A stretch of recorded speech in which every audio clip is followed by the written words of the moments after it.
الحمد لله الذي أمرنا بالمحافظة على الصغار وتوجيههم، فقال تعالى: واذكر في الكتاب إسماعيل إنه كان صادق الوعد وكان رسولا نبيا وكان يأمر أهله بالصلاة والزكاة وكان عند ربه مرضيا.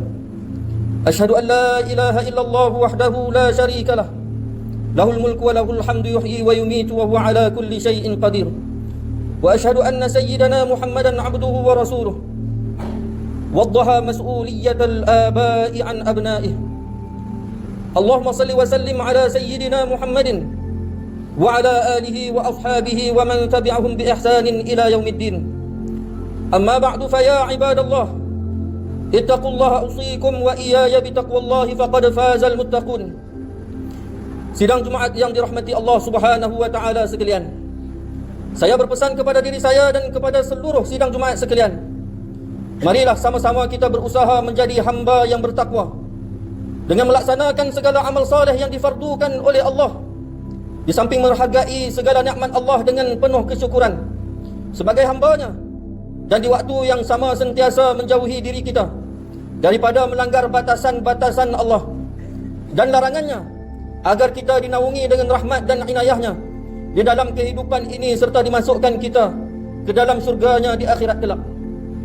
Sidang Jumaat sekalian, anak ialah amanah Allah kepada ibu bapa. Hatinya yang suci ibarat permata mahal yang siap dibentuk dan juga diukir. Jika ia dididik dan dibiasakan dengan ukiran kebaikan, maka ia akan mahir melakukan kebaikan-kebaikan dan ketaatan. Maka berbahagialah ibu bapanya di dunia dan juga di akhirat.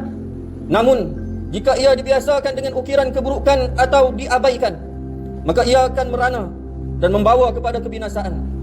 Al-Imam Ibn Arabi Al-Maliki pernah meluahkan kata-katanya, jika seorang ayah senantiasa menjaga anaknya dari api dunia dan kerosakan dunia, maka menjaga anak-anak dari api akhirat dan kehancuran akhirat itu adalah lebih penting dan lebih utama dari yang lain.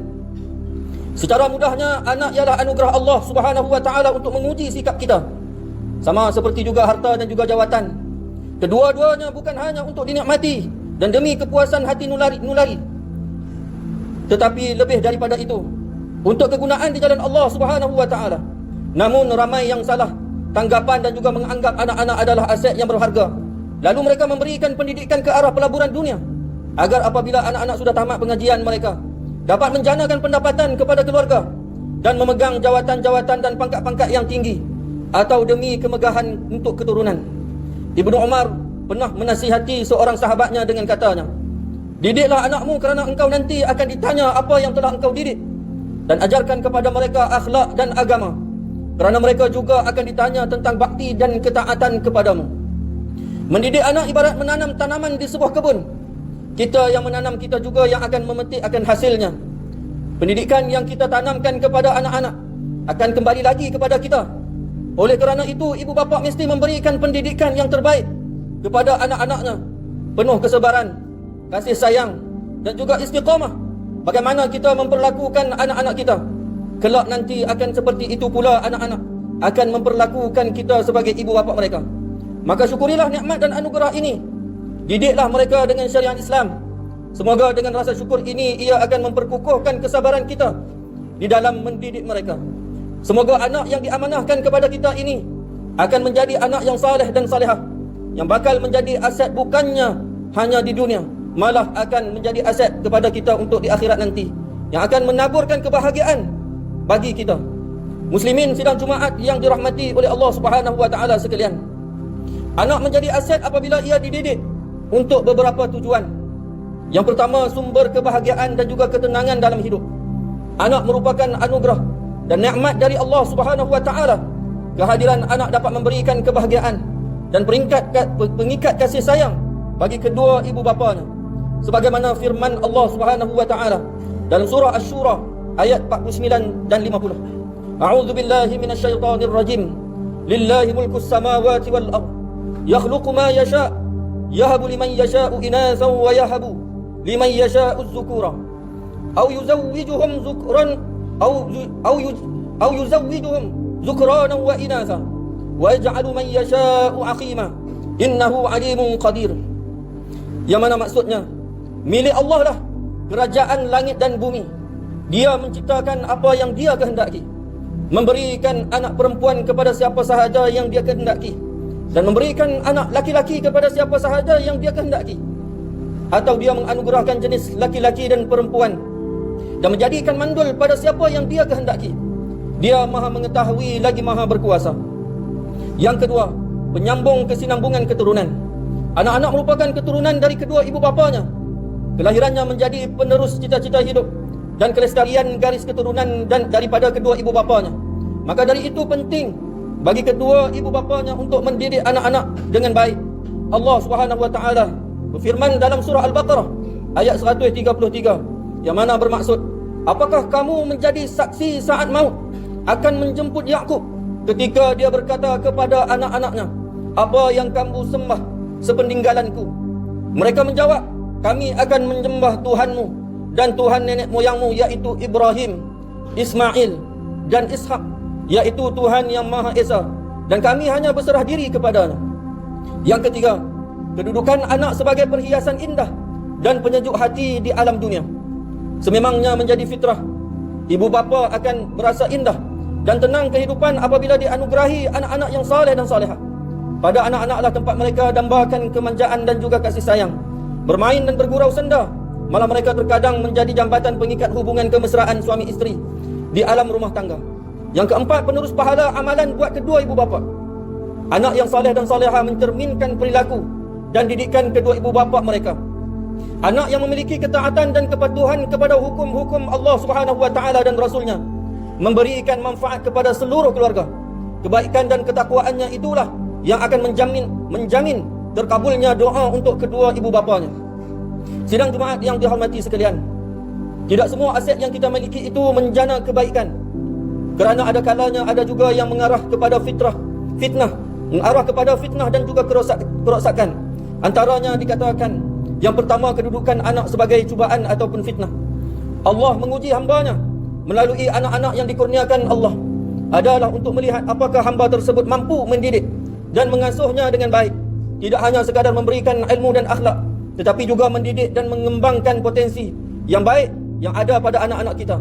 Potensi itulah yang kelak menjadikan ia manusia sebagaimana yang dikehendaki oleh Allah Subhanahu wa taala, yaitu sebagai hambanya sekaligus khalifah di atas muka bumi ini.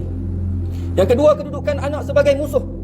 Menerusi surah At-Taghabun ayat 14, Allah Subhanahu wa taala berfirman yang bermaksud, wahai orang-orang yang beriman, sesungguhnya di antara isteri-isterimu dan anak-anakmu ada yang menjadi musuh bagimu.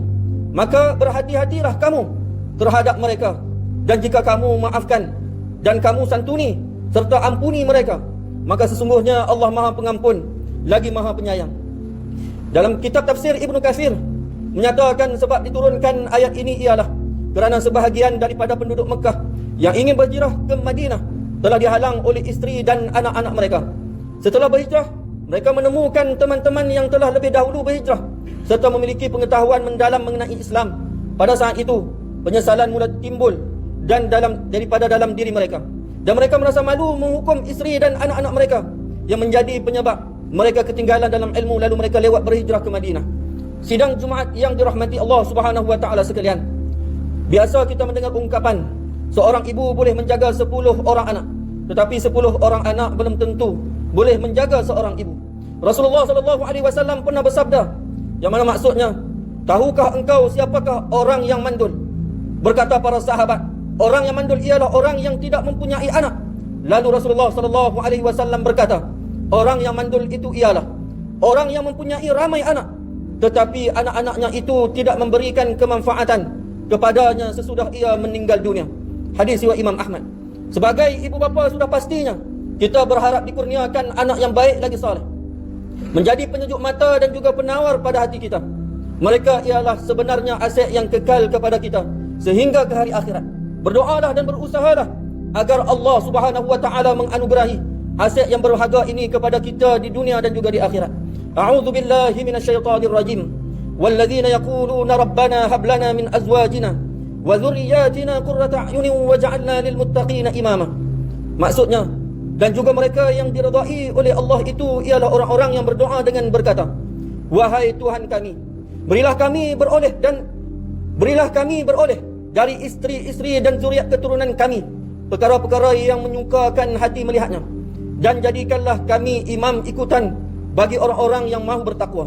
Barakallahu li wa lakum fil Qur'anil azim wa nafa'ani wa iyyakum bima fihi minal ayati wadh-dhikril hakim wa taqabbala minni wa minkum tilawatahu innahu was samiul alim. Aqulu qawli hadha wa astaghfirullahal azim li wa lakum wa lisairil muslimina wal muslimat wal mu'minina wal mu'minat fastaghfiruh faya fawzal mustaghfirin wa ya najatat taibin.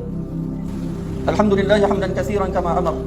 Asyhadu an la ilaha illallah wahdahu la syarika lah wa asyhadu anna sayyidana Muhammadan abduhu wa rasuluh. Allahumma salli wa sallim ala sayyidina Muhammad al-munqidh min ad-dalalati wal jahalati ila nuril haqqi wal iman wal huda wa ala alihi wa ashabihi alladhi hum qudwatuna wa lahumul fadlu ala jami'il ummati ila yaumil qari'ah. Amma ba'du fa ya ibadallah fa inni usikum wa nafsi bi taqwallahil 'aliyyil 'azim fattaquhu la'allakum tuflihun. ittaqullaha min sima'il lagwi wa fudulil khabar وانتهوا عما نهاكم عنه وزجر. فقال الله تعالى أعوذ بالله من الشيطان الرجيم يا أيها الذين آمنوا اتقوا الله ولتنظر نفس ما قدمت لغد واتقوا الله إن الله خبير بما تعملون. واعلموا أن الله أمركم بأمر عظيم أمركم بالصلاة والسلام على نبيه الكريم فقال إن الله وملائكته يصلون على النبي يا أيها الذين آمنوا صلوا عليه وسلموا تسليما. اللهم صل وسلم على سيدنا محمد وعلى آله وأصحابه أجمعين. ورضى اللهم عن الخلفاء الراشدين ساداتنا أبي بكر وعمر وعثمان وعلي وعن بقية الصحابة والقرابة والتابعين ومن تبعهم بإحسان إلى يوم الدين. اللهم اغفر للمسلمين والمسلمات والمؤمنين والمؤمنات الأحياء منهم والأموات إنك سميع قريب مجيب الدعوات يا قاضي الحاجات يا رب العالمين. اللهم اجعل هذا بلد آمنا مطمئنا. اللهم أصلح أئمتنا وولاة أمورنا واسمن اللهم بعنايتك وتوفيقك جلالة الملك مولانا الأمين الكريم سلطان صلاح الدين ابن مرحوم سلطان بدليشة وولي عهد دولي رحمة مولى شرف الدين بدليشة ابن سلطان صلاح الدين وجميع الأسرة الملكية. اللهم وفقهم للسداد وأصلح بهم العباد والبلاد واجعل تقوى لهم خير زاد إنك رؤوف رحيم جواد يا لطيفا بالعباد يا أرحم الراحمين. عباد الله إن الله يأمر بالعدل والإحسان وإيتاء ذي القربى وينهى عن الفحشاء والمنكر والبغي يعظكم لعلكم تذكرون. فاذكروا الله العظيم يذكركم واشكروه نعمه يزدكم واسألوا من فضله يعطكم ولذكر الله أكبر والله يعلم ما تصنعون.